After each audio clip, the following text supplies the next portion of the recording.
Turns out this doormat can flip a house like Sunday morning pancakes, baby. Hot butter, hot grease, whatever you need. She's got it. Crispy on the edges if that's what you want. Ladies and gentlemen, boys and girls, welcome back to Soap Floor, the official gathering place for newbies, novices, and OG diehard fans of the golden age of primetime. I'm your host, Jeff, viewing and reviewing the soapiest, suttiest primetime storyline of 1980. That's right, we're back on the West Coast doing the absolute most on Knots Landing. So whether you're new to this or true to this, sit back and enjoy. Tell the kids it's time to play outside or out of sight. Tell Bay no questions, suggestions, or concerns. Anyone else in earshot, cool, quiet, or kicked out? Those are your options. Choose wisely, because we are jumping into our stories. Ladies and gentlemen, boys and girls, this is Soap Floor.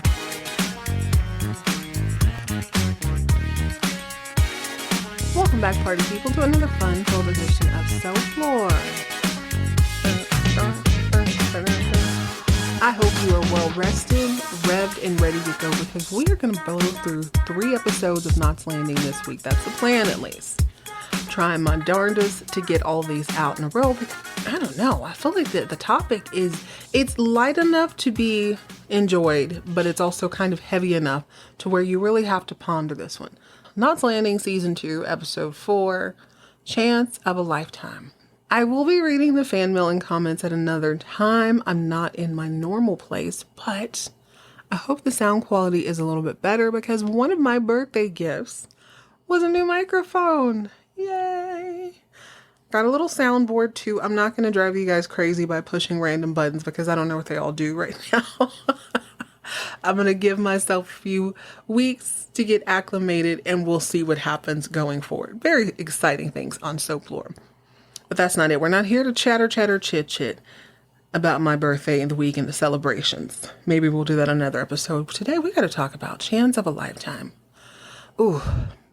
It's one of those phrases that always gives me a little bit of pause. Now, as I've gotten older, I think it's one of those words, it's one of those phrases that I don't actually want to utter, because when you're like, this is a trip of a lifetime, you mean to tell me I'll never do anything this cool again? I can't live the rest of my life thinking that. I need to think in the affirmative. Chance of a lifetime presents itself as an opportunity for something that is going to get to better your life. You've heard the phrase, be careful what you wish for, you just might get it. I think there's an even better phrase that needs to accompany that. Be careful what you're good at, or you might always have to do it. We're going to explore both of these themes on this episode today, along with a few others. This one is for the books. I say that about every episode, but this is, it's that Falcon Crest Knots Landing thing. Somebody sat down and thought these stories through. I wonder how much of this is about real life situations.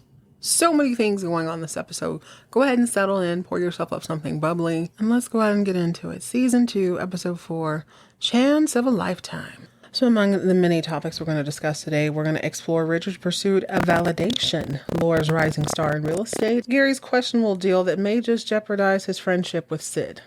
We're also going to enjoy some sister-in-law shade, the appearance of the heavily and almost exclusively typecast Brian Dennehy as James Cargile, and apparently the first woman mechanic ever in humanity. The show opens up, as usual, with a kind of a throwaway scene. We start off with Vidalia, the Onion Queen, that's Valene, getting ready for school. She's getting her education. First thing in the morning, her mind's on her money. Well, her mind's on her mind, and she's minding her business. She's excited. She's in community college. So proud of this woman. And I'll tell you what, I don't care if this is 40 plus years old. When Valene graduates college, we are celebrating, okay? I don't know what's going to happen. We are celebrating. I'm doing a giveaway or something. Shout out to my girl with her mind, getting her mind right, getting her life together, educating herself every step of the way. I love this. Valene is a little bit concerned, not so much that the kids are young. She expected the kids to be young, but she didn't expect the professors to be young. Get out there and do it. And people always say, you do it for your kids. Do it for your kids. Be your role model. No, do it for yourself. Not that your kids aren't important, but at some point in your life, It does not make you altruistic. It doesn't make you this benevolent human being if you're like, well, everything I do is for other people. Yes, there is a give and take. Yes, I'm assuming a lot of your time is going to go towards other people, but do things for yourself. You are important enough to do it. I'm so glad she sees herself as important enough to be like, I'm going to do something with my life. I love this. I think a lot of women in particular struggle with sort of staying put in their familial roles. And it's okay to shake it up from time to time. It's good to shake it up by challenging yourself. And that's the through line. That's sort of the through line of this episode. It sort of weaves in and out of the space that you hold for yourself, the way you see yourself, your hopes, your future, and your present. And then that question, like, is it possible to maintain what I have outside of what I want? Is it possible to have my cake and eat it too? Can I keep what I need and grow at the same time? The onion is peeling itself. Then you see the the relationships a little deeper this episode. There's this really funny exchange. So after Valene rushes out of Karen's house, why she was at Karen's house at first thing in the morning, I don't really remember. But Gary's there, not important.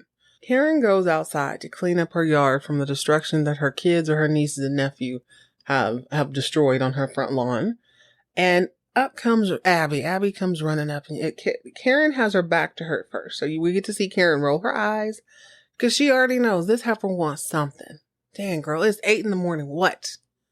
She turns around and she sees Abby is in this red and purple outfit. Women, you're going to know exactly what I'm talking about. If you've ever been in like the Hallmark store, if you still have them, any sort of greeting card section, there is this, I'm assuming there's like a club of women who wear red and purple specifically. Seem to be older women. I can picture it in my mind right now. They have like these greeting cards with these old ladies, but they're wearing the red and purple. I don't know what they mean, but that's the first thing I thought when I saw her. I was like, oh, that's cool. I thought she looked cute. She looked professional. It's like a skirt suit. But Karen looks at her and she's like, oh, that's some outfit. Are you leaving or are you just now coming home? I'm like, okay. Karen still feels a way about Abby pouring herself into the house at 4 a.m. when the baby needed to go. Remember, her son was babysitting. Karen still feels a way about that. But light and airy Abby just kind of smiles and laughs it off. She's like, Karen, oh my gosh, please help me. I have an interview today, but I got to drop the kids off. They're already late. Karen's like, girl, I cannot take your badass kids to school today. I have stuff to do. I can't do it. So this goes back and forth. And then we see Richard come out of his house and he's yelling at Laura because he too is running late, but he's supposed to take Jason, their son, to school. He don't want to do it. Why can't you do it, Karen? Why can't you do it, Laura? Why can't you do it? She's like, Richard, I told you last week. I wrote it on the fridge. I reminded you again last night. You have to take him. I'm helping with this sale today. I gotta be there. Richard has become such a whiny little turd on this show that I'm starting to love to hate him. This episode did kind of change a little bit of how I feel about him, but I love to hate him. And you can tell that he hates on her. Like, why can't you I need you to get this job. I need you to pay off my debt, my mistake. The requirement is that she has to maintain the status quo at home. Cooking, cleaning, taking the kid to school. You need to do everything you're doing, and you need to pay this debt, and you need to work, and you need to not brag about it because all you are is a glorified stamp licker. Let him sell it.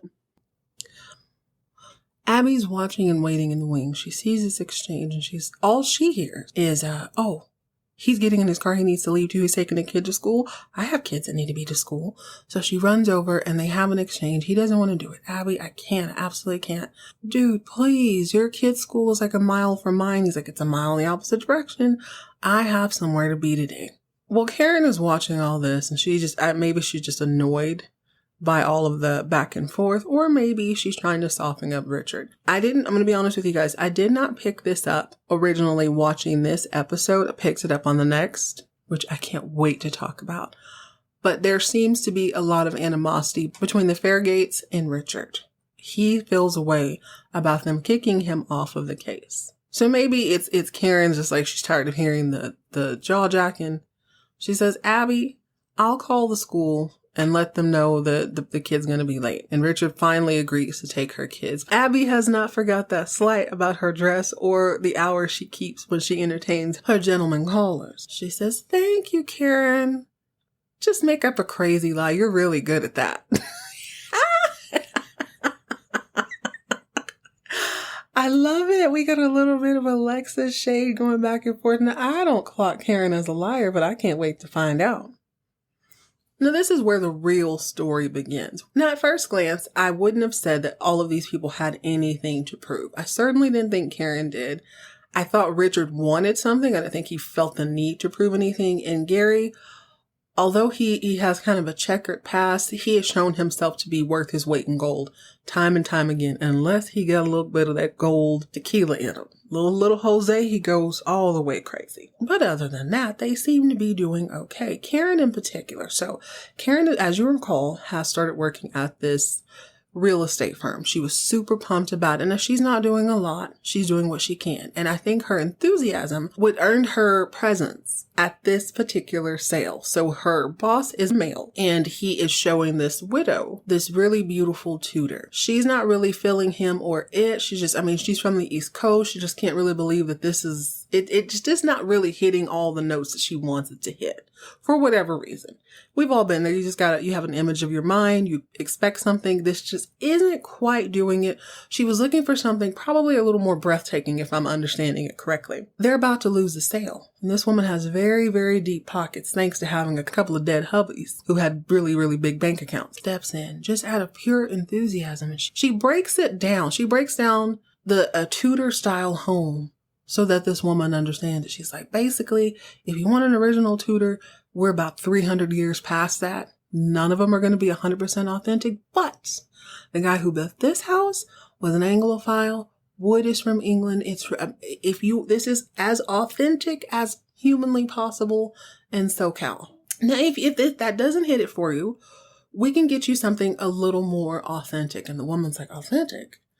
And what Karen means by that is if you want something that is true to date, if you want something that is modern, like right now, if you went out and bought a 2024 car, that's as authentic as you can get as a real deal in real time. So the woman is sitting back and she's thinking, and she's like, okay, well, original pieces. It's Southern California. It ain't like they had Tudors in Southern California. You know what? I think I'll buy it. Well, she doesn't say that right then and there. We don't know that she wants to buy it until a little bit later.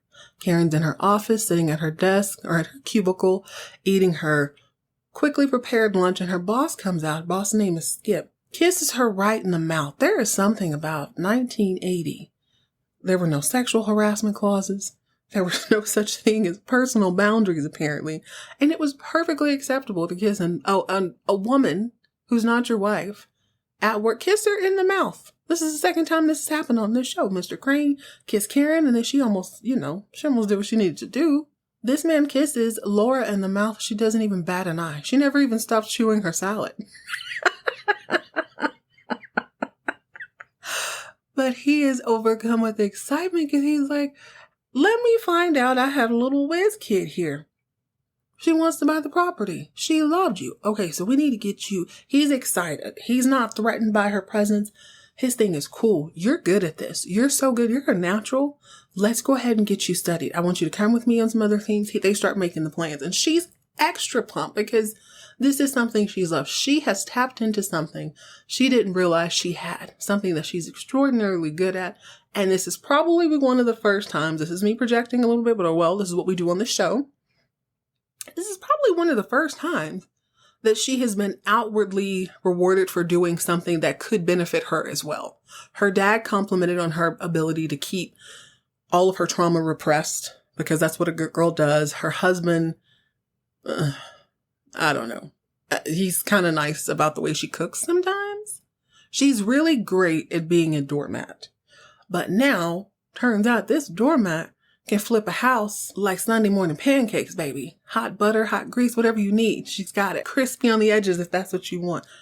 Sold a Tudor to a tight-fisted, thrice widowed woman. I don't know how many. She's definitely has more than one dead husband. I know that. But it's a fantastic day. This seems to be the theme for the Averys this episode. I want to apologize. I called Laura Karen 147 times previously. I don't know what it is about those two. I think there's a similar energy. I think they're two sides of the same coin. When Laura finally gets tough, which I feel like she's well on her way, she's going to be a whole lot like Karen. And I think if Karen didn't have that kind of tough outer shell, she'd be a whole lot more like Laura. She'd be a little more vulnerable, but I love them the way they are. Anyway, while Laura is selling tutors to widows, Richard is trying to transport 3 very rowdy children to their respective schools. He feels duped by his wife because this alleged schedule she told him about more times than a little bit. But then he's also taking Abby's kids over. As luck would have it, no good deed goes unpunished. So of course, he gets a flat tire. And of course, he has to change said flat tire, which makes his work clothes all sort of dirty and soiled. He still has to drop those kids off at their respective schools, and he still has to make it to a meeting that now he's late for. The meeting consists of, I don't really know how law firms work, but I'm assuming these are the partners. And there is this really tricky case where this major shady corporation wants to put a pipeline in lands that are reserved as territories, or let me make sure I don't remember the exact details, but it's either on like national forest land or it's on tribal land. There's a reason they're not supposed to dig on this property. And they want to once again ignore the rules and regulations set before them, which is not a surprise. And sadly, things haven't changed. This is as old as time, at least in the Americas, at North America. I don't know about anywhere else. Actually, I don't know about Canada. I know in the U.S., this is not an uncommon story. I want to say last year, the year before, there was kind of a very similar situation in the Dakotas. But I get the feeling this happens a lot. I also remember this being a storyline on Yellowstone. So 40 plus years and it's the same song, different day. It works for a storyline then. It works for a storyline now. Quite embarrassing, actually. Anyways, this is a big shot meeting. And it seems as if the law firm that Richard works for, they did not expect this to be a meeting up like this. They thought they were just going to kind of shoot the breeze with this hotshot lawyer from Chicago. Now, this is where I get a little bit confused and I don't understand how law firms work. I didn't know that other, like law firm A and law firm B from 2 totally different states would kind of merge on a project unless it's like a really, really big project. Didn't seem like the partners would need to be there. It seems like you'd have some of the lower level or entry level lawyers come in and assist if they need to, just because the locale makes sense. I don't think you would have to do that in 2024 or even probably from like the year 1990 on. Doesn't seem like you would need to physically fly to the West Coast to talk to another firm about representing this guy in this corporate. It's not really a fiasco. If he just would obey the law, it'd be fine, but he don't want to. And later on, this guy, the corporation guy is like he's in Texarkana business. So I really don't know how this worked out, but for the sake of this episode, for the sake of character development and character arcs, this had to happen. Now, the hotshot lawyer from Chicago who is representing this corporation is played by none other than Brian Dennehy. Look him up. He is one of those guys who's that guy. You've seen him in 177 movies.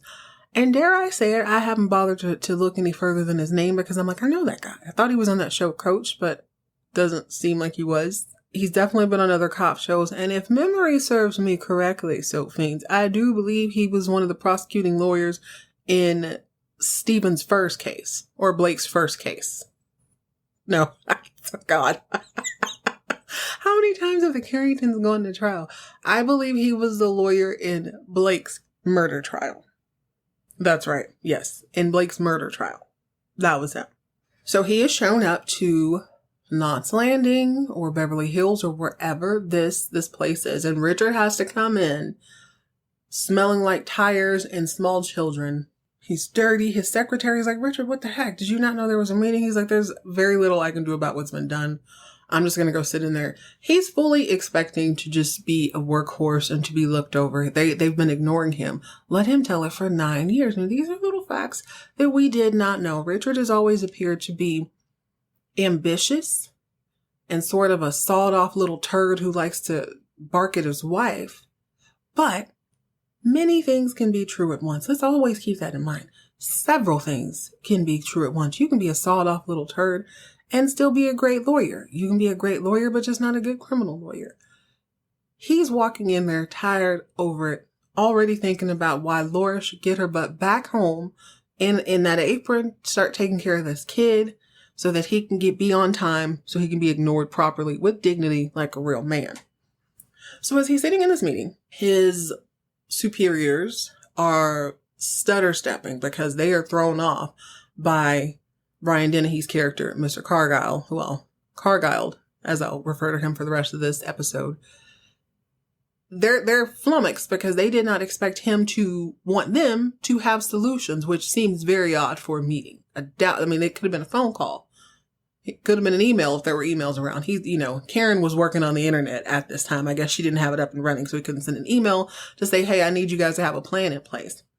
But luckily, Richard is an astute lawyer.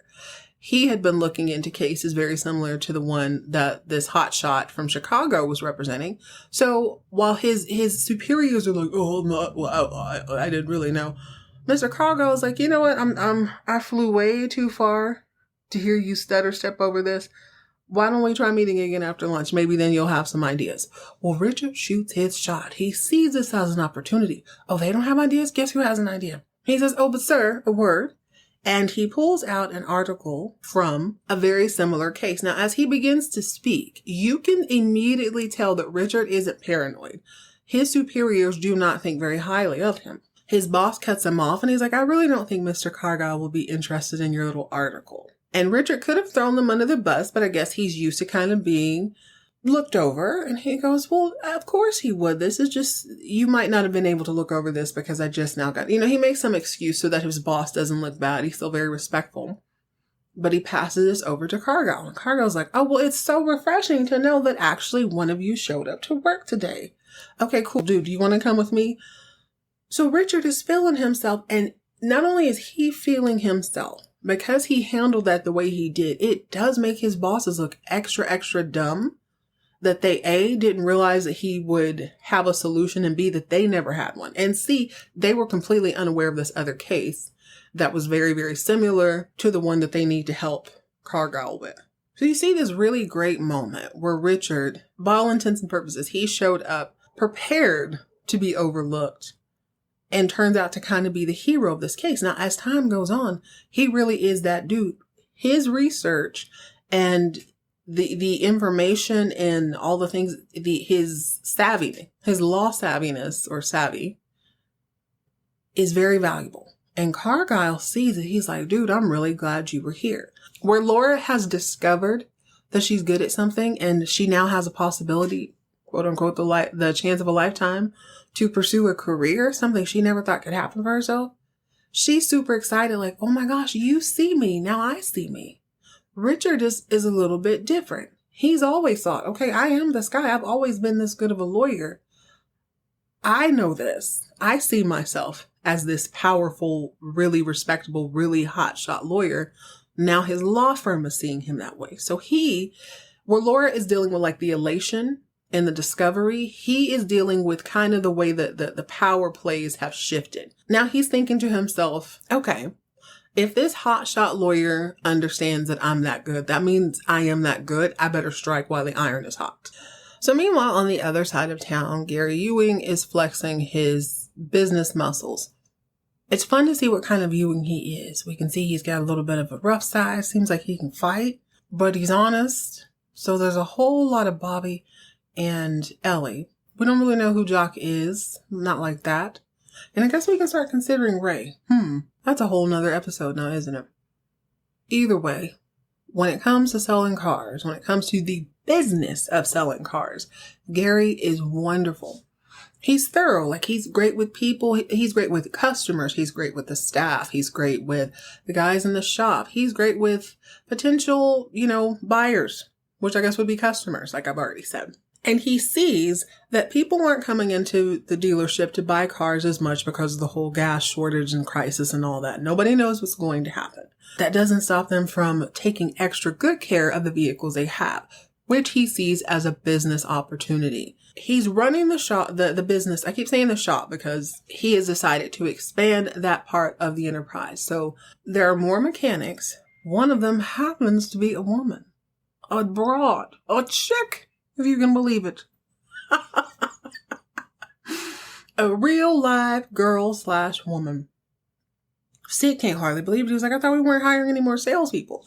Gary explained to him, no, we're not going to hire salespeople. We're going to hire more people in the shop because he put together some sort of package. It's a better deal. People are coming in left and right. Now, why he decided it was okay to put this broad in there with a screwdriver in her boobs and whatnot, he has to explain Karen's husband, who should be very progressive. It's actually really funny. He explains that this girl I guess she's at college, or maybe she just graduated college. She's a mechanical engineer, and she realized at some point in her education that she didn't really fully understand how an engine worked. So she got this job so that she can spend her time learning the ins and outs of an engine so that she can be a better engineer. Brilliant. Shout out to her. Can we just point out that the ladies on this episode are showing up and showing out. They're seeing the opportunities, kind of sliding in there accidentally. I love that she's like, there's a gap in my education. Let me get a more tactile experience so that I can know what I'm talking about when I'm pointing out these different things. So awesome. That I wish more people were like that. So Sid is kind of pleased with this. And this is the first episode that I noticed that Sid does lean a little more heavily into the repair of an automobile versus the sale. Now, he's always in his coveralls. I'll mention that more times in a little bit. But he seems to really care more about it. You can tell it's like a passion for him. He likes cars. This is how he deals with cars. Selling them, that's great. But, working on them, that's where the magic happens. Well, Gary sees all of that. He understands that we can expand this by focusing. We're only going to be able to sell that car one time, but we can fix it over and over again, or we can at least sell packages to fix it over and over again. So he happens upon an opportunity when these two less than savory characters come breezing in, and they are claiming to be from Albuquerque. They have some sort of moving company there, and they want to try their luck at cabbing or taxi cabbing. What is it called? I almost said Uber. But they want a fleet of cars so they can start a cab business. And this is where we get to see the difference between Sid's mind for business and Gary's mind for business. Now, Gary is hearing cha-ching, cha-ching, ching. All he's hearing is the money rolling in. And the guys claim to want to buy 15 of their bigger cars, which is a bigger sale. Sid is like, that's wonderful. We can give you about 3% off. How does that sound?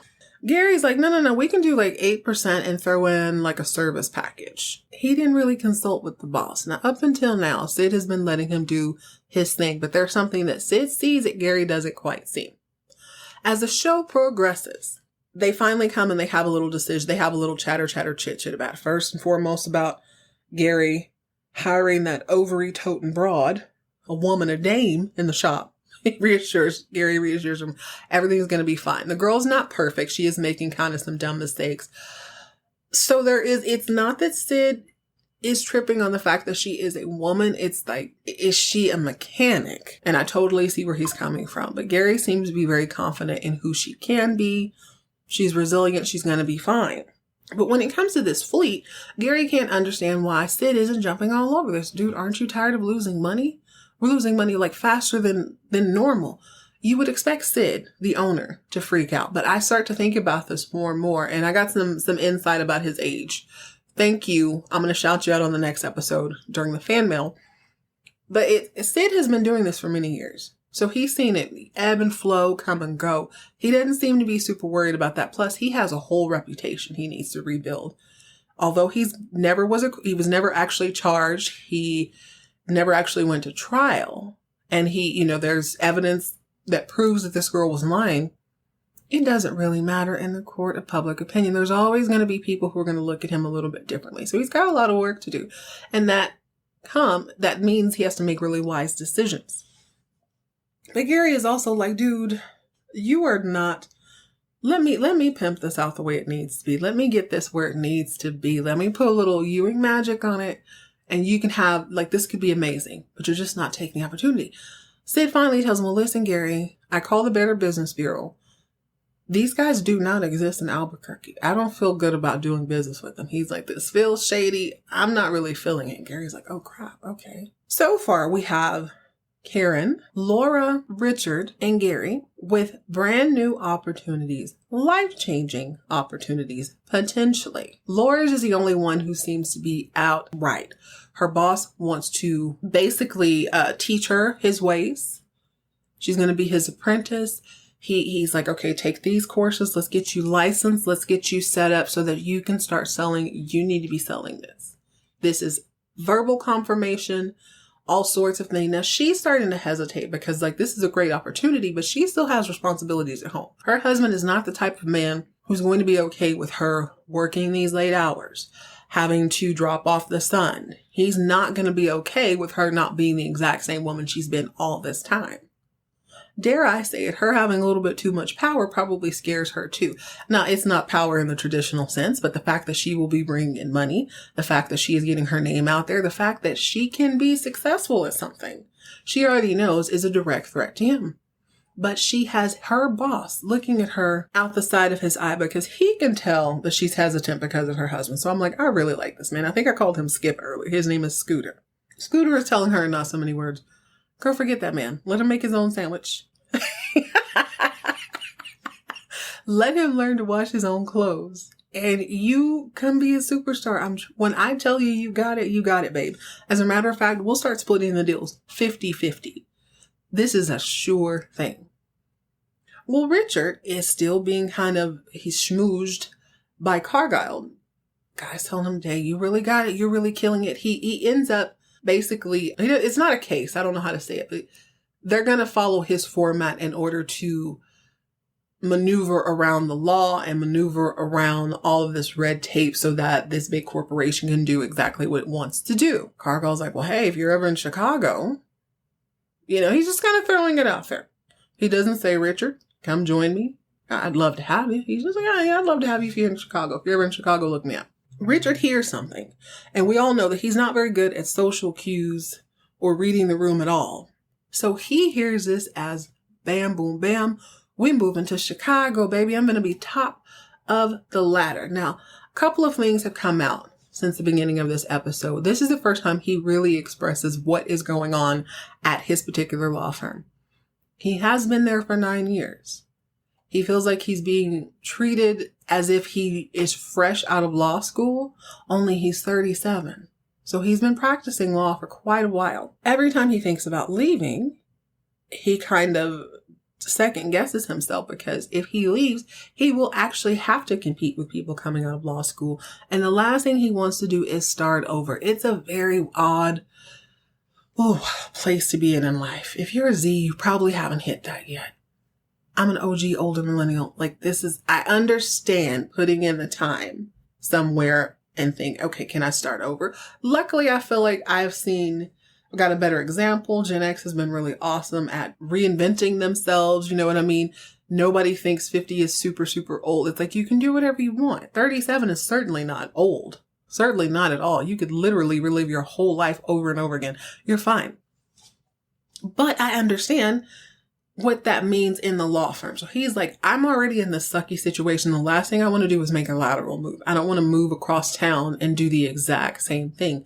I'm ready to be who I am showing these people who I am. I just hate that it took so long for people to see this. And it seems that they have really seen him. The partners at the firm have really, really seen him. He saved their butts, essentially. So there's a moment where he goes back to the office and he's casually talking to his secretary, who's like, dude, what are you talking about? Like, he tells her that Cargile offered him a job. Now she said, now listen, quiet as kept. This man has a reputation for saying stuff like that and never delivering. Richard, do not let him suck you into all this. I'm telling you. And he didn't really want to hear it. Richard's not, he don't listen. He don't listen to anybody. He's certainly not going to listen to a broad. A secretary. Are you kidding me?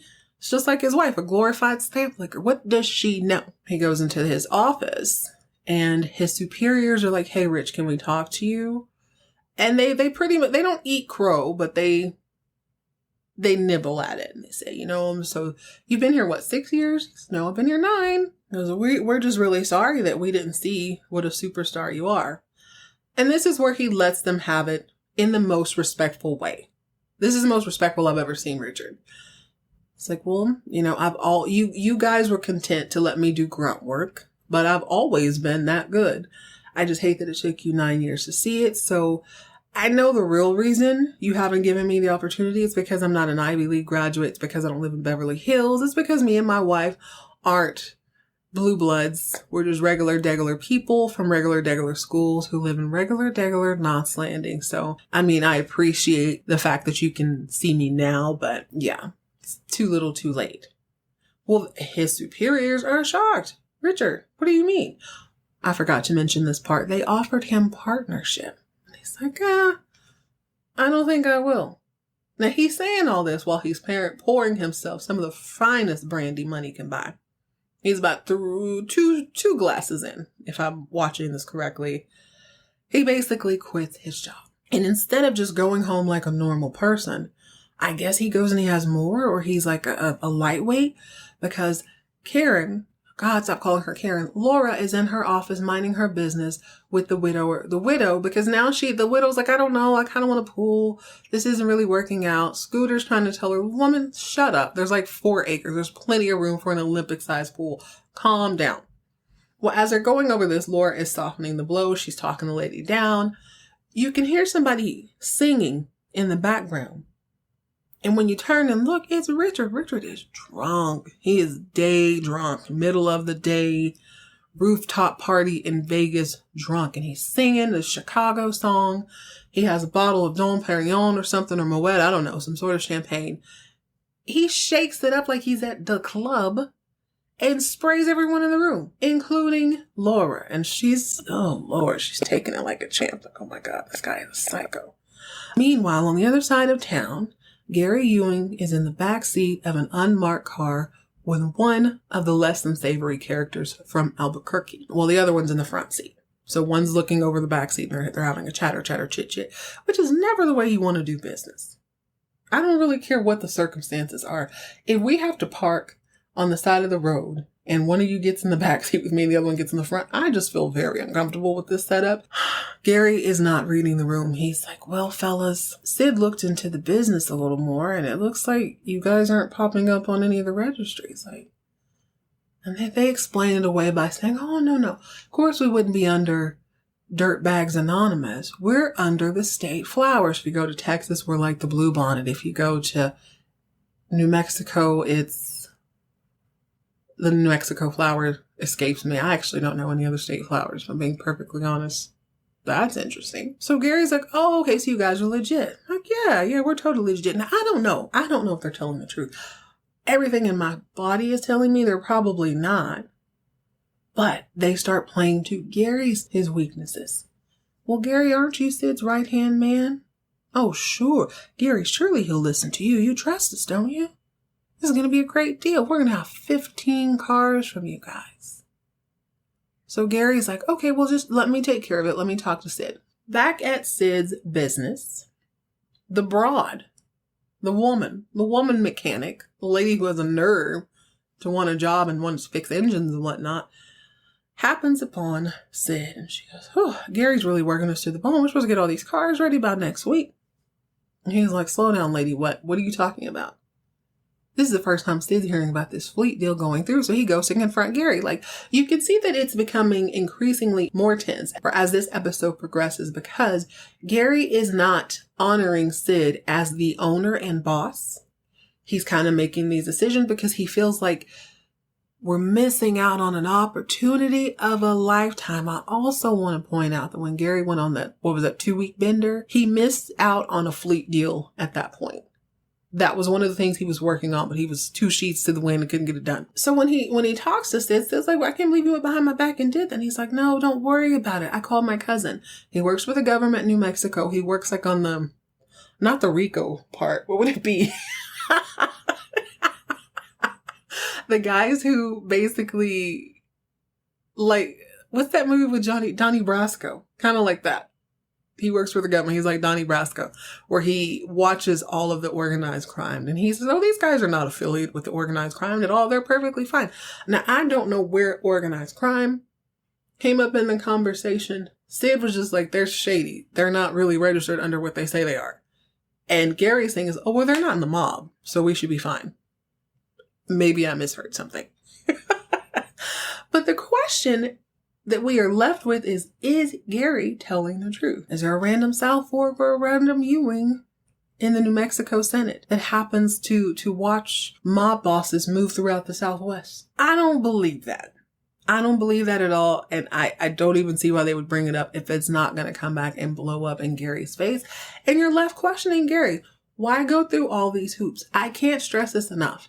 He saw an opportunity with the service department and he has expanded that and it is doing well. No, you're not selling fleet. No, you're not selling a ton of cars, but nobody is selling cars. Nobody in the continental U.S. at that time is selling cars like that.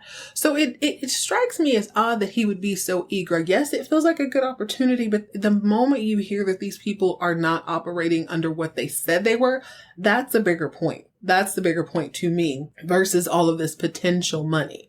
Because Sid is going to want to do, we need to look at bank records. We need to look at relationships with other people, which Gary mentioned in the backseat of that shady car doing this shady deal. But when push comes to shove, he is now telling Sid that, no, this is legit. My cousin looked into it. It's all good. I'll tell you what, I hope it works out because as I'm counting, not many of the men in their cul-de-sac are friendly anymore. Richard and Gary are not friends. Richard isn't talking to Sid. Kenny doesn't live there anymore. I don't know. They're fading fast. The Avery situation is such a conundrum because it should be a celebratory week for both of them. Laura just got her first sale and it was sort of accidental. She discovered that she is talented and very much wanted at her real estate agency. She has the opportunity to be taught by the best, to get a really hefty commission. It's a wonderful opportunity, better than anything she had imagined. She should be able to celebrate this, right? Richard should be on a high. He just won a major, not a case, whatever. For the sake of this argument, he won a major case for his firm. They finally see what a wonderful guy he is. A hotshot from middle America thinks he is that dude. Sort of offered him a job. It's just a really, really great day. It should be. But Richard still found a way to make this about himself and bring her down. And I say that because they've been talking throughout the episode about what's going on. So he understands that she sold this house. He doesn't really like the fact that she's celebrating it. He doesn't like that. And it's not strange if you consider the relationship that we have got to witness as viewers. But it is strange in the sense, for someone who likes to brag a lot, this is a wonderful thing to brag about. Hey, my wife, who's been a housewife for the last however many years, just waltzes into this major real estate agency and sells one of the biggest houses they've ever sold. She's awesome. This is a great thing. And she's not being super braggadocious. She's so wholesome and genuine in her her all shucks. Wow, this is amazing. I can't believe this opportunity is in front of me. And behind closed doors, he's a little bit supportive. He's only supportive because in his mind, he is that dude now. Now the firm sees him as who he should have been seen as for many years. And they're moving to Chicago. So while she's riding this high, he breaks it to her like the next morning. Let's go past this.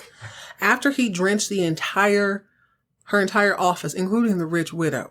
Okay, I forgot to mention, she's sitting there, her whole hair, everybody's wet. The maps are wet. He's put champagne like it's the VIP section in the club. It is terrible. The next morning, he wakes up like nothing happened. And he's like, hey, maybe you could ask Scooter for some recommendations for Chicago. We're moving. And you see Laura kind of crumble. She can't even really be excited because, oh no. He said I should get some recommendations, but I'm leaving. She really doesn't want to leave. Richard makes his way to have this meeting with Cargile. Cargile's about to get back on a plane and head wherever else he needs to go, Texarkana or Chicago. And Richard just wants to talk base with him. We want to figure out what the logistics are of him moving, what the pay is going to be, that sort of thing. I want to say it's not across the entire continental U.S., which is massive, but it's a massive move. It's a huge, huge move. It's halfway across the continental U.S. Anyway, he goes to this meeting on a boat with Cargile, and they're talking turkey, and he's really expressing like how excited he is to come and work with them. And Cargile, he's not surprised. He seems pleasantly intrigued, like, oh, you're willing to move to Chicago? Absolutely, I'm willing to move. So what are you going to pay me? And Cargile plays hardball at first. Well, what are you asking for? Richard's like, I always let the other guy make the first move. So Cargile says, okay, I'll start you off at $27,000 or $28,500. And then in the next couple of years, you can work your way up to $30,000. Richard's face collapses. He's like, Mr. Cargile, I am making $37,000 where I'm at now. Mind you, he's already spilled his heart out to this man. So Cargile is well aware of how Richard feels and how he's viewed at his current position. And he's like, hey, people who work for me already know they're going to come in on the cheap and you'll get the reputation. You'll be a part of this. It is what it is. That's why I get people so cheap, because they understand what you're getting. And at 37 years old, Richard was like, I'm not really trying to start over. I've been told you that. I did a little math. So it'd be something like the 28,700 would be something like $104,000 in 2024. And the 37 or 38 he said that he was making would be more like $140K. Nothing to thumb your nose at in either decade. However, Richard explained that he's barely making it on this 38. He was expecting a much, much bigger salary. So now he's stuck with the realization that not only is he not going where he thought he was going, he's not going to get paid what he thought he was going to get paid. He's not going to have the position he thought he was going to have. And he's quit his job where he's just recently been offered the partner position, and he's told his wife to quit her job. It's not feeling great. He's like, oh, this is horrible. So he goes home and he's still king of the castle. He's very much barking at her. And Karen stop calling her Karen. Laura is taking it. Laura deals with him how she deals with him, by just accepting it. But for whatever reason, this episode, it's just something about the spark that was ignited in her. She couldn't ignore it. She convinces him, wink, wink, convinces him that Richard, we can figure out something, but I really want to stay here. I really want to get please just let me stay 6 months. Let's just stay here 6 months, and then we can go to Chicago. And he, wink, wink, begrudgingly agrees that that's a pretty good idea. We can do that, honey. We can do that. But then his facade cracks. Before you know it, all those emotions, all those overwhelming emotions, the disappointment, the highs and the lows, and he just crumples and he begins to just boo-hoo. He is wailing in her arms. I felt so bad for him. Even though he's a sawed-off little turd 99% of the time, there is something to be said about the absolute agony of really, really, really believing you had something. And then finding out, not only do you not have just a piece of it, it's not going to happen at all. Devastating. And he's just, in my mind, he's realizing that in order to change, he's going to have to start over. He's going to have to start over. He burned a bridge that he probably needed to. I'm sure he would have much rather have burned that bridge with an actual job offer. But yeah, it's a devastating feel. And it's almost like it's better to not have known that was an option rather than to have that option waved in your face and then snatched away. It's heartbreaking. It's horrible. And it's very difficult to move through. But Richard made that assumption. He kind of proved Karen's point. You're kind of a hothead. You don't really follow anything through. You're not following through. And it cost you majorly. But he's still a man. He's still the man. Still the man of the house. All right, Karen, I'll allow you to work. Oh, I love it. I love this angst. I love what it is building up to. And I love putting Laura side by side with Gary and Richard this episode, because they all had opportunity. She didn't necessarily see the opportunity. She was just happy to be there. Gary saw an opportunity to make big money and to kind of bring in more. His heart's in the right place. You know what I mean? He absolutely is picking this option because he thinks it's going to benefit Sid. It's not even like another notch in his belt. It is to benefit the business. So he's got his heart in the right place.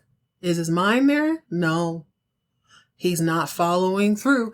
He's not seeing the entire picture. And that's very similar to what we've seen before with him, or at least what we're led to believe about his character as a Ewing on Dallas. Karen has the exact same opportunity, or has an opportunity. It would be very easy for her to have folded into what Richard wanted and not gone against that grain. She could have very easily said, okay, I'll go home and start packing. But she thought, you know what? I'm so close. I've actually tasted this victory. I've tasted this sure thing. I have all the dominoes are in place. Let me strike while the iron is hot. Fantastic episode with a lot of really good layers, a lot of character development. Like, it has to change from this point on. Relationships are challenged. The women, by and large, are changing the way they're going to be viewed by their spouses, except Karen, but the real Karen, y'all, this time, not Laura. All right, guys, that's it. That's all for this riveting episode of Knots Landing. Join me next time. Oh my God, I can hardly wait. It is season 2, episode 5, Kristen. The North Texas man snatcher is taking over the West Coast, and baby, she does not disappoint. In the meantime, in between time, listen to your secretary when she tells you that this guy is a snake's oil salesman. You ain't got no job. He didn't come to give you a job. Listen to her. Also, don't jump in the back seat of the car to do any business. I'm telling you, no good comes of that. Ever, ever. Stay hydrated, stay moisturized, mind your business, and keep all of your drama on TV.